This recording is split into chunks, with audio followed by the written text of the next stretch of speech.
Time मैंने proper लिखा आप लोगों को बताने के लिए। 4:30 से 5 का जो टाइम है मॉर्निंग का, सर्काडियन क्लॉक का जो रिसर्च है वो क्या बोलता है, इस टाइम बॉडी का टेम्परेचर है वो लोवेस्ट होता है। ठीक है, अब ऐसे में अगर आप एसी में सोएंगे तो आपको upper respiratory tract infection, sinus जैसी प्रॉब्लम, ठीक है, कोल्ड, कफ, रिनाइटिस, ये होने के चांसेस सबसे ज्यादा है। ये जो चीजें हम बता रहे हैं ना, एक बार 1 महीने के लिए करके देखो सारे। ठीक है, तो जो 4:30 से 5 का टाइम है, इस टाइम में अगर आप घर में एसी लगा रहे हो या आप तेज फैन में सो रहे हो तो बंद कर दो, बंद करके सो के देखो। ठीक है, 6 बजे का टाइम है, जो 6 AM का मॉर्निंग का टाइम है, वो आपका जो कॉर्टिसोल हार्मोन है, जो कि स्ट्रेस इंड्यूसिंग हार्मोन है, वो हाईएस्ट होता है। ऐसे में अगर आप बॉडी को रिलैक्स करने वाला कुछ भी एक्टिविटी करते हैं, जैसे कि मेडिटेशन हो गया, योगा हो गया, वो बॉडी को सबसे ज़्यादा फायदा देती है। नेक्स्ट चलते हैं 7 से 9 बजे। 7 to 9 AM का टाइम जो है आपका जो वाइटल फोर्स है आपके स्टमक में होती है, पेट में। तो मैक्सिमम जो आपके डाइजेस्टिव जूसेस हैं वो 7 से 9 बजे के बीच में बॉडी में रिलीज होते हैं। तो 7 से 9 बजे के बीच में अगर आप दिन का पहला मील खाते हैं तो सबसे अच्छा डाइजेशन उसका होता है, सबसे ज़्यादा उसका गुड आउटकम आता है।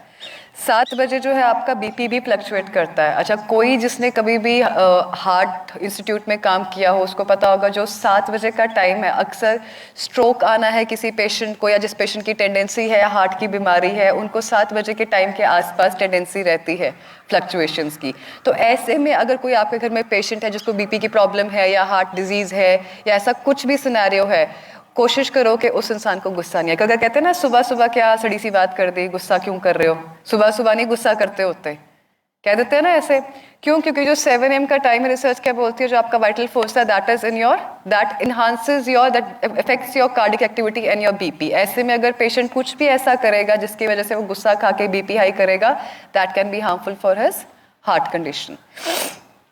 9 से 11 सर्काडियन क्लॉक क्या कहता है, आपकी बॉडी का टेस्टोस्टेरोन लेवल सबसे ज़्यादा हाई है।